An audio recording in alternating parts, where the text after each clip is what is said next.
FiiO's K15 and K17 DAC, headphone amp, and preamplifiers have been hyped up by reviewers left, right, and center, waxing lyrical about how good they sound and with all the features they have. But really, are they that good? What can they and can't they do? Well, I spent some time listening to find out. Probably the first thing you notice is the kind of old vintage hi-fi gear aesthetic. Well, maybe except for the fact that the front panel of this K17 is quite shiny. But of that, someone said that it looked a bit like old name audio gear. But of the front panel, the original K17 when it first came out had, if you got the silver version, a panel that was a little bit too shiny. As you can see, the reflected light kind of makes it hard to see the lettering around the switches.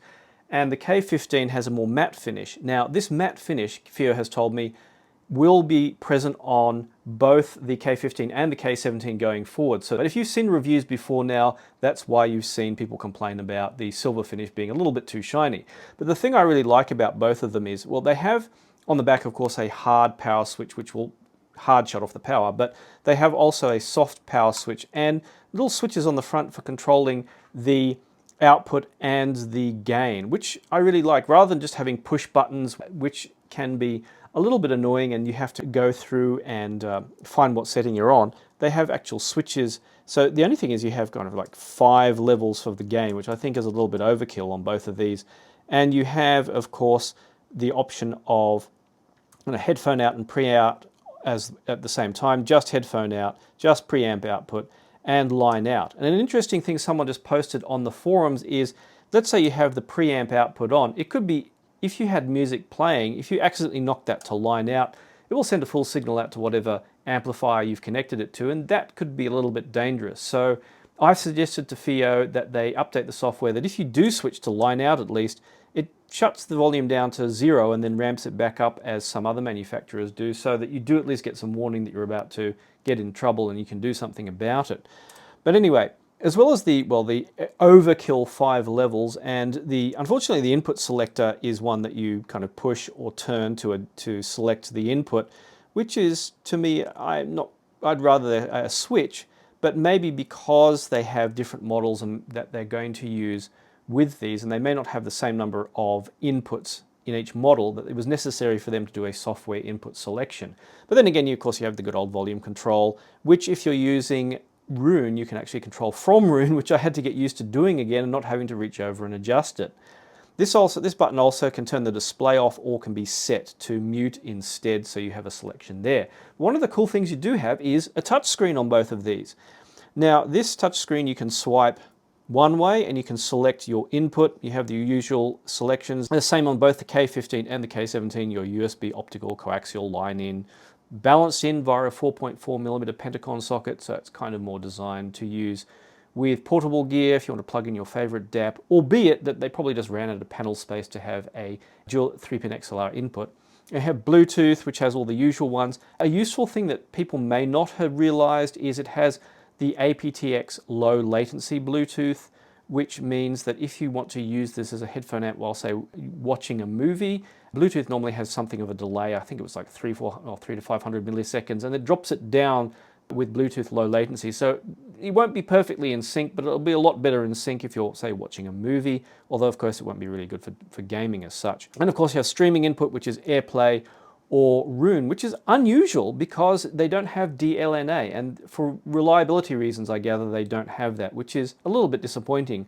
So if you're hoping to have a DLNA compatible streamer, well, yeah, it's just not going to happen. And things like Spotify, Cobars, Tidal and all that, none of that. They also have local play, so you can plug in a USB drive, or a low power drive anyway, or a thumb drive, and play music directly, although if you're browsing the files, this screen is really tiny. It's not really ideal for that. So anyway, I did most of my listening via streaming, and if you do use Roon in this case, or Apple Music, though some people have not quite had this feature work perfectly, you can at least see what music is playing back. If not, it just says, if you select, say, USB, then you just get this very boring screen as you did before. So let's go back to streaming because it looks cooler. Now you have, of course, if you swipe the screen the other way, you have all the features, and if you're used to something like, and I've got an M17 DAP over here, if you've used any of FiiO's DAPs, or actually, well, probably mostly FiiO's DAPs, a lot of the features of something, say, like the good old M17 where you can change the light color and make them throbbing and all that kind of fancy stuff you have in the K15 and K17. Now in the K15 you only have 2 themes available, of which I'm showing both of them now. But in the K17 you can actually select a number of different colored themes, which I won't switch now because it has to reboot the device and I don't want to do that. But you can go RGB light crazy with, you can switch them if you watch the knobs off, on. You can have them breathe, which probably doesn't show too well, not too bad actually with this lighting on. You can change the light color as you like to something of your preference. There's actually quite a variety in here. I think more than the M17 from memory, but I could be wrong. I haven't played with the M17 for a while in any serious way, especially not the lights. And follow audio, I haven't looked at what that does, or follow UI. I think there are some options to make it do various other things as well. And also, but the brightness, which can be very dim for pretty much evening or night. And of course I have spotlights on here, so it probably doesn't help with that. Up to super bright, which is even bright enough with all the light shining on this. I think I might go back to level 2 for that. So you have a lot of variety, and you can switch that off, of course, if you don't want it. In what you can do, there's trigger inputs, which are not available on the K15. You have your usual selection of digital filters. The cool thing is you have an EQ in both of them. You have your usual selection, but they both have up to, what was the number, 10 custom EQ slots, which you can program using the FiiO PEQ, which you can do on your computer and then plug this in via the USB to the what's called an RS232 port, or you can program it on something like FiiO Control with a DAC or a phone or whatever. So I actually programmed one of these in here if you were really paying attention, which I have a bass shelf in here for the times that I want a bass shelf. Now this one, the K17 has 31 possible bands in any EQ and the K15 in 5. So if you're one of those people, I see people going onto Oratory 1990s Reddit and saying, can you tell me what the ideal EQ is for my headphones? It's like, no, that's kind of overkill. You don't need to do that. The main thing is, if you may want to EQ your headphones to match your HRTF better, especially if you're one of those people, unlike me, who a normal, say, Harman curve just sounds completely off. But for me, mainly, it would be like adding a bass shelf, because the Harman curve is an average, and some people like a lot more bass than others, and also the mid-range can come through too strongly for me, say, on a Harman curve, and I might want to pull that back. But things like that. But you can go overkill if you want to go super down the EQ rabbit hole with this, although I generally wouldn't bother, personally.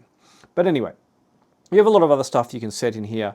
You have Wi-Fi and wired network. I won't show you this setup, but to put in the wireless password, it's quite fiddly with a little tiny keyboard. And that's the only kind of like downside to this very small screen, is that it's not good for local playback if you're trying to manage, song playback, and it's not so good for putting in your Wi-Fi network. But otherwise, it's good for the fact that you can just go into the preferences and tap on stuff rather than having to, say, scroll. It's more sort of like halfway between using a smartphone and a regular touch screen, which is good. And you have 3 languages, Chinese, English, or Japanese. So also the cool thing is, if you do connect it to the internet, at least to your Wi-Fi, even if you're not using it that way, it will tell you when you turn it on if you have a firmware upgrade available, and you just tap on upgrade and do that. If you don't want to connect it to the internet for whatever reason, then you can plug it into a computer, put it in firmware update mode, and it will pop up a drive on your computer, which you can copy the firmware file to. And then when you eject that, then it will update automatically, and you're all done. So that's pretty much it in terms of functionality. Probably the only thing that normally you can look at the back of one of these components, say like the K17, and well, both of them, and you can kind of get an idea of what features these things have. But in reality, they actually have a lot more that they can do that isn't always quite so obvious. One of the cool little features, of course, is that if you flick the screen up, you get some VU meters. The early iteration of this in the earlier versions of the firmware was kind of jittery and didn't look too cool, but now, as you can see, I'm playing back music, looks pretty smooth. The only downside to that is if you're one of those people who listens with DSD music, the VU meters will not work due to the way DSD works. The other thing is, of course, you have a remote control, and some of the features of this remote control are kind of cool. Now, some maybe less obvious ones are that you can actually turn the lights on and off with a button in the middle, and you can also dim the screen. So this is handy, especially if you're using this in a full-size stereo system and maybe a darker room or whatever. And not only can you change, of course, volume and input, but you can also change which EQ you're using. So you can actually flick between the EQs as necessary, which is maybe handy for someone if you don't want to have to dig through the EQ menu in the touchscreen every time you change headphones if you have a lot of EQs. Or you have EQs set, say, in a main system for different genres of music. But that leads us to the main question you're wondering is what's the difference between the K17 and K15 in terms of their sound presentation? This has, of course, been hyped up a lot, that they sound, a nice warm and pleasant sound. An interesting comment someone made just before I shot this video was that different reviewers tend to describe gear with different, some people say something's warm, some people say something's give it a certain different sound quality to each component. And I think that's relative to what one's used to. The most absolutely neutral component I have here will probably be the Chord TT2M scaler. And I know they're designed very, very specifically. We're not talking just low harmonic distortion neutral, but designed to present the music as accurately as possible. And it's not just low distortion numbers. There are a number of different factors as to impression of how the music comes through. For example, someone might consider the good old M17 to be neutral. It uses an ESS DAC. It has a THX amp built in there. I would still call this a little bit on the cold side. I call it old style FiiO, where low harmonics were the key and everything else was kind of secondary. And there's still, to me, a little bit of flatness to the sound. And I still find, for example, the standard FiiO, say, dongle DAC sound, we were talking either BTR5 onwards or anything that uses ESS tech, and you'll see a review of it later, say the QX13. All of that has what I call a slightly cold sound. And that's where instrument timbre doesn't come through quite as naturally as it does if you've actually listened to live instruments, especially piano, violins, any stringed instruments, and things like cymbals as well can sound a little bit not quite right. But someone who's not familiar with that so much might have a different impression of what is, say, cold or warm or whatever. And it's all relative to what they're used to. Now, so people have called, say, these devices warm. And I probably say that relative to the good old, say, M17 sound, that they don't have that slight ESS Tech DAC edginess because they're using the new AKM DACs. And they tend to sound a little bit smoother. If you remember the old 4497, which is there's a new 4497 DAC in the K15. The old 4497, which was in the M11 Plus, sounded smoother. It didn't have that slight edginess that some of the ESS-based DACs do in many implementations in devices from, say, FiiO and other manufacturers. So in that, people may have found that because it doesn't have that slight edginess, or what I feel is a slight edginess, that it sounds warmer relatively. But I call this actually proper neutral, in that both of them have a relatively uncolored sound, in that I don't feel like they're adding or removing anything from the music. Of course, they're not going to be as resolving as some of the other gear I have here, obviously, but they have the quality of being easy to listen with. And it so happened when I first listened, I did so with HiFiMan's HE1000 Unveiled, and that turned out to be a very good synergistic match, because the HE1000 Unveiled are not quite as maybe sharp or bright as, say, the Aria series, especially the Aria Organics. That overall smoothness made it very easy to listen and enjoy, and there was a good drive from the headphone amps in both of these devices, despite the different power supply setup. Now, with combined DAC amps, and I have a number here, I've had ones which have been small, of course, up the largest, which is the Audio GDR 27HE, which is still on the rack there.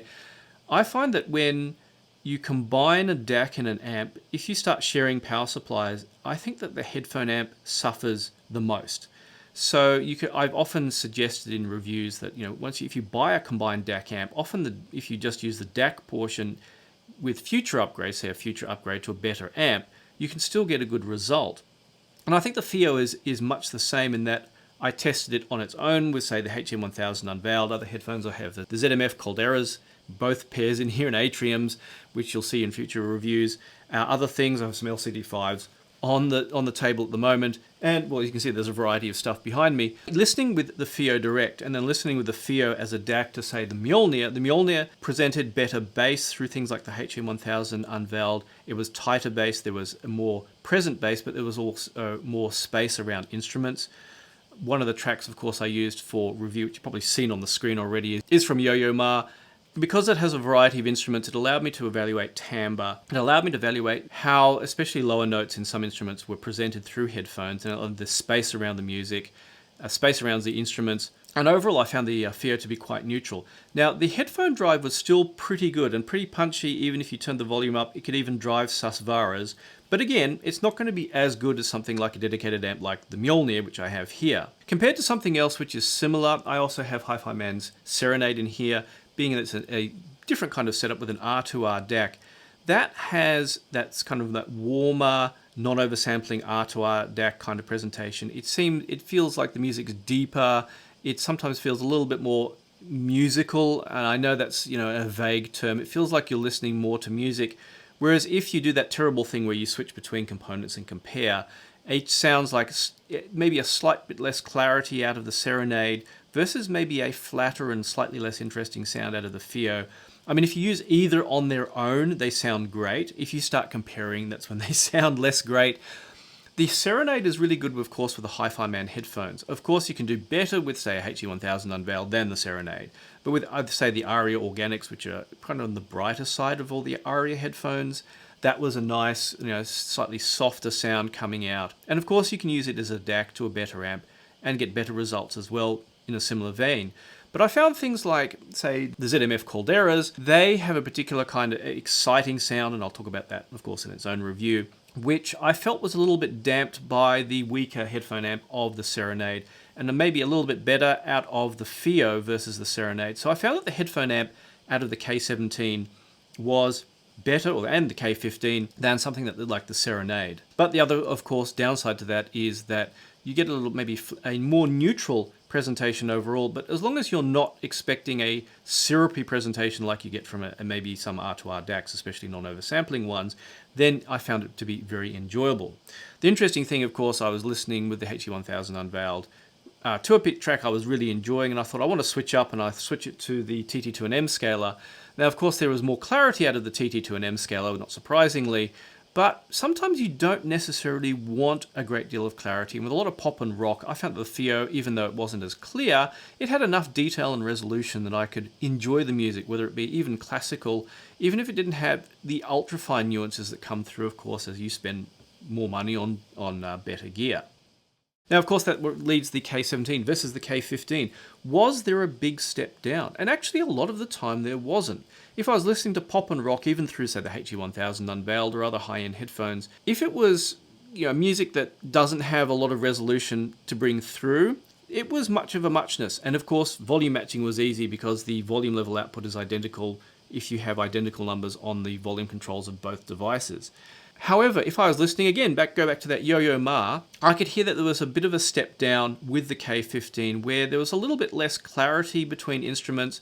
I wondered initially if I'd set the volume levels differently because the clarity dropped enough from that track that I thought that the K15 was playing quieter, but it definitely was not. It was just the lack of clarity was noticeable versus the K17. So I'd say, especially if you're, say, something like a classical listener and you have a higher end pair of headphones, the K17 might be the one to go for, even though, of course, it does run a fair bit hotter. I think the K15, being that it's a few $100s cheaper, well, it's a bit over half the price, makes it the much better bargain, and you don't actually lose that much. I mean, you lose 1 watt of output power, but the actual amount of output power you use from headphone amps is actually in the milliwatts, maybe under 500 milliwatts most of the time anyway. Unless you're running, say, susvaras or whatever, you're not going to notice the difference between 3 and 4 watts of output. It's probably more going to come down to how much clarity you need out of your system. So I'd say that even ignoring all the numerous features in here, if you just use, say, the K15 or K17 as a USB DAC amp and use none of the other features, well, I mean, obviously you'd use the touchscreen, then I find them to be pretty spot on in terms of value. The K15 being, just over half the price of the K17 is definitely absolutely killer value and has almost what a K17 will give in terms of sonic ability. But I'd say if you can stretch the K17, I would go for that, because down the road, especially if you are going up through the hobby, you're coming up, you don't have your expensive gear already, you want something that will last a long time, and if you go deeper down the proverbial rabbit hole of becoming a headphone audiophile, you could use the K17 as a DAC to a better amp, say like the Mjolnir, and get very satisfactory results.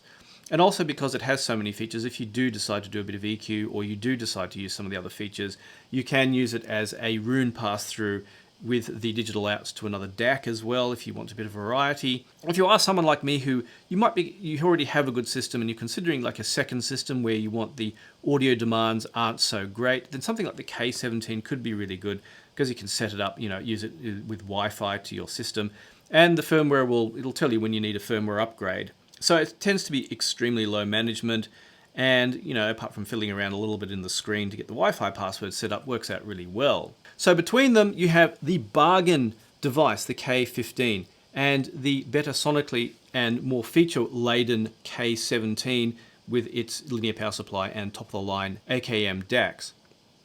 So is the hype real?